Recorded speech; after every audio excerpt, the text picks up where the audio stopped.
देखिए, भाषा जो आप लोगों को कल बताए थे, आज फिर मैं बताता हूँ कि देखिए भाषा में कुछ आप लोगों को छूटा था कि जैसे सांकेतिक भाषा को आप लोगों को समझा दिए थे, लेकिन परिभाषा जो है सांकेतिक भाषा का जो है परिभाषा हम नहीं लिखवाए थे आप लोगों को। तो आज हम मतलब सांकेतिक भाषा का परिभाषा लिख दिए हैं, देख लीजिएगा। देखिए सांकेतिक भाषा का परिभाषा आप लोगों को बता देते हैं। सांकेतिक भाषा वह माध्यम है जिसकी सहायता से कोई भी व्यक्ति अपने मन के भाव अथवा विचारों को संकेत करके किसी के सामने प्रकट करते हैं, उसे सांकेतिक भाषा कहते हैं। जैसे मैं कल आप लोगों को समझा दिए थे, जैसे में हो जाएगा ट्रैफिक चौराहों पर लाल और हरे रंगों का दिखाई देना। आप लोग कहीं जाते होंगे तो जो ट्रैफिक नहीं होता है चौरास्ता, वहाँ होता है कि रेड बत्ती बरती है, ग्रीन बरता है, यानी लाल और हरा जो बत्ती बरता है तो वो कुछ में संकेत करता है। और भोंपू की आवाज़ आप लोग देखे होंगे। बहुत सारे लोग मतलब कि गांव में देहातों में आते हैं, नहीं होता है थियाऊ बजाने वाला, पों पों करता है, संपवड़िया बेचने वाला, वही है भोंपुआ। और बेच के जो है सभी लोग एकदम मलाई ले ले है, दौड़ले है, पैसा दिले है, मलाई देते एकदम चबले है और घर एकदम गईले है, वही भोंपू होता है। तो सब लड़का बच्चा जो छोटे छोटे होता है नू, वो सब समझ जाता है कि नहीं अब मलाई वाला आ गया है, संपपड़ी वाला आ गया है, तो सब एकदम छिपा लोटा लेके सब दौड़ले है और सब मतलब कि लेके अले है। और जो बूढ़ा लोग होते हैं उन्हें बहुत खिंचाते हैं कि ससुराई का सब बजा रहा है। तो गाड़ी, ये तो समझ गया भोंपू का मतलब गाड़ी या बस के हॉर्न का आवाज़। तो आप लोग देखे होंगे जब बाज़ार या मार्केट में आप लोग जाते होंगे तो जब भीड़ भड़ाका लगता है तो वहाँ बेमतलब का जो है सीटी मारा जाता है, पाँव पाँव जो है कैले है, तो वहाँ जो है लोग समझ जाते हैं कि नहीं, जब सीटी मारा जाता है बस या गाड़ी का तो बहुत सारे लोग समझ जाते हैं कि नहीं ये मतलब कि हॉर्न मार रहे हैं, आवाज़ दे रहे हैं हटने के लिए।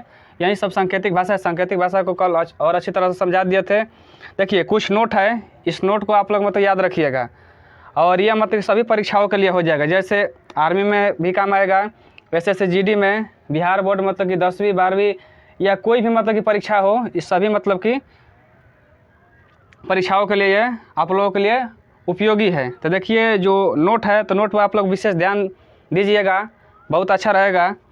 तो देखिए नोट 1 नंबर में क्या है, सबसे आसान भाषा मौखिक भाषा है। कोई पूछेगा कि सबसे आसान भाषा कौन सी भाषा है, तो आप लोग बताइएगा कि मौखिक भाषा है।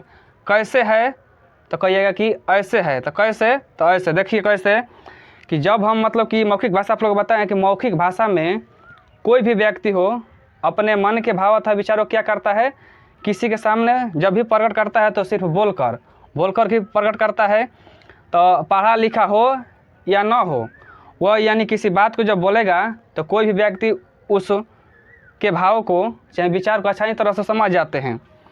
लेकिन यही कहा जाएगा कि लिख कर थोड़ा दिखाओ, कि थोड़ा मतलब कि जो पढ़ा लिखा नहीं होगा तो जो लिखा होगा उस बतिया को समझ नहीं पाएगा। आज जब संकेत करके बताएगा तो और कठिन है, मतलब करेगा ऐसे ऐसे और समझेगा लग रहा है कि मतलब कि हमको अंगूरी पर नचाने के लिए बोल रहा है, अच्छा बोलेगा कि डांस करने के लिए ऐसे मतलब कि कह रहा है। तो सांकेतिक भाषा आप लोग कल भी बता दिए कि सांकेतिक भाषा सबसे कठिन भाषा होती है। याद रखिए वही नोटों में लिखे हैं कि सबसे कठिन भाषा सांकेतिक भाषा होती है। ये 2 बात को याद रखिएगा। सबसे आसान भाषा कौन होती है, तो मौखिक भाषा। सबसे कठिन भाषा कौन होती है, सांकेतिक भाषा। कोई पूछेगा कैसे, तो आप लोग समझा सकते हैं कि जैसे आप बोल रहे हैं, हम सुन रहे हैं तो इस बात को अच्छी तरह से हम समझ जा रहे हैं। आप पढ़े लिखे हैं नहीं तब हम समझ गए, लेकिन इसी बात को यदि आप पढ़े लिखे नहीं है, इसी बात को कहेंगे कि थोड़ा हमको लिख कर समझा दीजिए, तो लिख ही नहीं सकता क्योंकि पढ़ा लिखा नहीं है, तो वह मतलब कि समझ नहीं पाएगा। आप कहेंगे सांकेतिक में ऐसे कैले है, समझेगा कि चिचरी मतलब खींचने के लिए कह रहा है, चाहे पढ़ने के लिए कह रहा है, चाहे मतलब कह रहा है कि नाक रगड़ने के लिए कह रहा है, ऐसे ऐसे मतलब कि समझ जाएगा। तो सांकेतिक भाषा मतलब कठिन भाषा होता है। आप लोग अच्छी तरह से इन दोनों को समझा सकते हैं किसी को। और तीसरा नोट है, देखिए कि भाष धातु का अर्थ होता है बोलना। भाष धातु का अर्थ क्या होता है, बोलना। आप लोग कल भी बताए थे कि भाषा संस्कृत के भाष धातु से लिया गया है और भाष धातु का अर्थ क्या होता है, बोलना। याद रखिएगा। अब आप लोगों से कोई पूछेगा कि सबसे पुरानी भाषा आखिर है कौन, पुरानी भाषा, तो बताए थे कि जो भाषाएं मतलब कि अनेक प्रकार की होती है, भाषाएं मतलब कि एक प्रकार की नहीं होती है। जैसे हिंदी हो जाएगा, संस्कृत हो जाएगा, उर्दू हो जाएगा, पंजाबी हो जाएगा, तेलुगु हो जाएगा, कन्नड़ हो जाएगा, मलयालम हो जाएगी, इत्यादि जो है बहुत सारी मतलब कि भाषाएँ हैं। तो सबसे अगर मतलब कि जब कहा जाता है कि जब शुरू बार कोई मतलब कि भाषा आया मतलब कि मनुष्य के बीच, पूरे ब्रह्मांड की हम बात कर रहे हैं, पूरे विश्व की बात कर रहे हैं, तो वह भाषा मात्र एक ही भाषा थी, जिस भाषा का नाम था संस्कृत। तो सबसे पुरानी भाषा, सबसे प्राचीन भाषा कौन सी हो जाएगी? संस्कृत भाषा को हम लोग सबसे पुरानी भाषा कहते हैं, सबसे प्राचीन भाषा संस्कृत भाषा को हम लोग मानते हैं। और जितनी भी भाषाएं उत्पन्न हुई है, ये भी बात आप लोग जानिए, कोई नहीं बताएगा आप लोगों को। कोई बहुत सारे लोग मतलब कि आप लोगों को कन्फ्यूज में रखते हैं, तो कोई भी पूछेगा कि सबसे पुरानी भाषा कौन है, तो बता दीजिएगा सबसे पुरानी भाषा कौन है? संस्कृत है। क्योंकि संस्कृत भाषा को देव भाषा के नाम से भी जाना जाता है। अच्छा, भाषाओं की जननी, जननी का मतलब होता है माँ यानी माता, यानी भोजपुरी में हम कहें कि माई, यानी संस्कृत भाषा सभी भाषाओं क्या है? माई है, यानी माँ है। संस्कृत को जो है देव भाषा के नाम से भी जाना जाता है। तो देव भाषा के नाम से कैसे जाना जाता है? तो जब सभी लोग जानते हैं कि इंसान के पहले देवी देवता आए थे, ये सभी लोग बात जानता है। इंसान के पहले कौन आए थे? देवी देवता। जब देवी देवता की जब उत्पत्ति हुआ तो वह मतलब कि जब भी अपना बात करते थे, बातचीत अपने मन के भाव हो चाहे विचार हो, वह प्रकट करते थे, तो वह संस्कृत भाषा में ही प्रकट करते थे। जितने भी वेद पुराण ग्रंथ जो भी मतलब कि लिखा हुआ संस्कृत भाषा में ही लिखा है। तो इसीलिए जो संस्कृत भाषा को जो है प्राचीन भाषा चाहे पुरानी भाषा कहा जाता है। जितनी भी भाषाएं उत्पन्न हुई है, चाहे संस्कृत, चाहे हिंदी हो, चाहे उर्दू हो, चाहे कन्नड़ हो, चाहे अंग्रेजी का भी हम बात कर रहे हैं, वह संस्कृत भाषा से ही उत्पन्न हुई है। क्योंकि जो भी मतलब की चीज़ें उत्पन्न होती है, जिस चीज़ का आविष्कार होता है, वह मतलब कि पुराने चीज़ के आधार पर ही नई चीज़ों का खोज किया जाता है। ये नहीं कि मतलब नई चीज़ से मतलब पुराने चीज़ का, नहीं, पुराने चीज़ों से ही नई चीज़ों का मतलब कि खोज उत्पत्ति किया जाता है। तो इसीलिए आप लोग जान जाइए कि संस्कृत भाषा से ही सभी भाषाओं की उत्पत्ति हुई है। चाहे दुनिया की कोई भी भाषा हो, भले देश, हर देश अलग अलग मतलब कि कहता है कि नहीं मेरे देश की भाषा सबसे पुरानी है, तो ये है, वह है, फलना ढिलना सब कैले है। तो नहीं, याद रखिए कि जितनी भी भाषाएं उत्पन्न हुई है संस्कृत भाषा से ही उत्पन्न हुई है। ये बात आप लोग क्लियर हो गया। और हम बताएं कि संस्कृत भाषा को देव भाषा के नाम से भी जाना जाता है। संस्कृत भाषा को भाषाओं की जननी भी कहा जाता है, याद रखिएगा। और एक है मतलब कि है स्टार बनैले है हम, यानी लिखे हैं कि भाषाएं अनेक प्रकार की होती है। अब जो होते हैं भाषाएं जो है एक प्रकार की नहीं होती है, अनेक प्रकार। ये कौन सी भाषा? ये अलग भाषा है मतलब कि, जैसे कौन हो जाएगा? मातृभाषा, राजभाषा और सारी भाषाएं हैं जो अगले वीडियो में हम बताएंगे। अभी मतलब कि इन दोनों भाषाओं के बारे में आप लोगों को मैं समझा देता हूँ। देखिए, मातृभाषा है क्या? मातृ का मतलब होता है माँ। आप लोग समझते होंगे, मातृ का मतलब होता है माँ, अच्छा है माई। तो मातृ का मतलब क्या होता है कि जो बालक होता है जब बचपन में मतलब कि उसका जब पैदा होता है, बालक आस्ते आस्ते बढ़ाता है, तो अधिकतर सभी लोग जानता है कि बच्चे जो होते हैं माँ के लाडले होते हैं, प्यारे होते हैं, वो माँ के पास अधिकतर रहते हैं। तो जो भी मतलब कि उसकी माँ, उस बच्चे की माँ उस भाषा को सिखाती है, तो वही भाषा मतलब कि उस बालक वो सीखता है और समझता है और जानता भी है। तो इसका परिभाषा हो जाएगा, मातृभाषा का परिभाषा हो जाएगा कि बालक अपने परिवार में चाहे अपने माँ से जिस भाषा को सीखता है या ग्रहण करता है, उसे ही हम क्या कहते हैं? मातृभाषा। तो देखिए, मातृभाषा हर लोगों का, प्रत्येक लोगों का अलग अलग हो सकता है। जैसे हम लोग बिहार राज्य के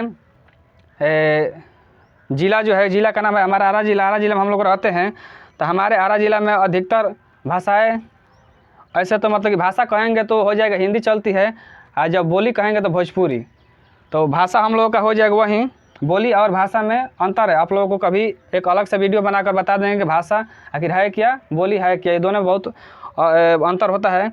तो हम लोगों का मातृभाषा हिंदी हो जाएगा, क्योंकि जो भी मतलब कि हमारे माई है, चाहे हमारे परिवार के जो भी सदस्य हैं, वो हम लोग को जो भी भाषा सिखाए हैं, भाषा की बात कर रहे हैं, बोली की बात नहीं कर रहे हैं, भाषा हम लोग को सिखाए हैं हिंदी। और बोली का हम लोग बात करेंगे कि हमारी मातृ बोली क्या है, यानी माई वाली बोली क्या है, यानी माँ वाली बोली क्या है, तो हमारी बोली हो जाएगी भोजपुरी, जो कि भोजपुरी एक मतलब कि प्रिय भाषा है और सुनने में भी अच्छी लगती है। तो याद रखिएगा कि मतलब कि सभी लोगों की मातृभाषा क्या होती है, अलग अलग होती है। जैसे मान लीजिए कि कोई किसी बच्चा का मतलब जन्म पंजाब में हुआ, वो पंजाब का रहने वाला है, तो उसकी मातृभाषा क्या हो जाएगी?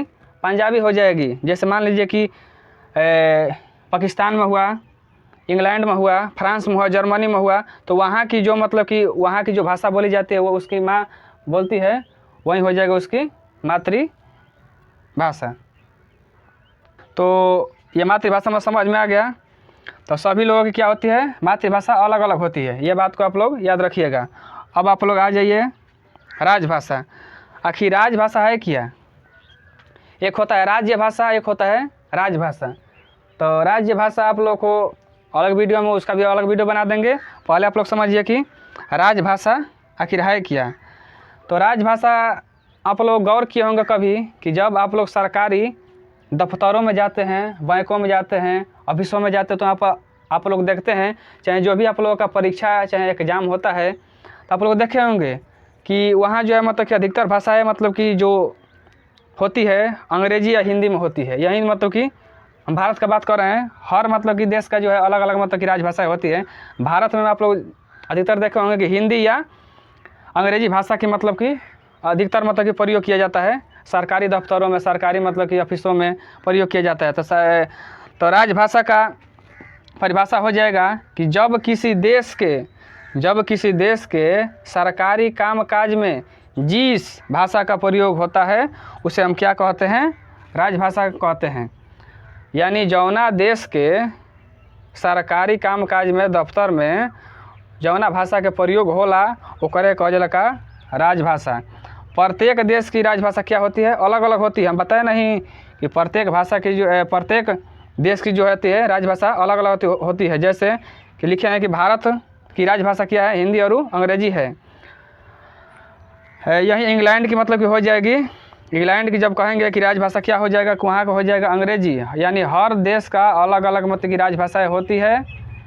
तो आप लोगों को पूरा ये मतलब कि भाषा समझ में आ गया। ये भाषा का भाग 2 है। अभी और मतलब कि भाषा में बहुत सारे टॉपिक है जिसको मैं अगले वीडियो में बताऊंगा।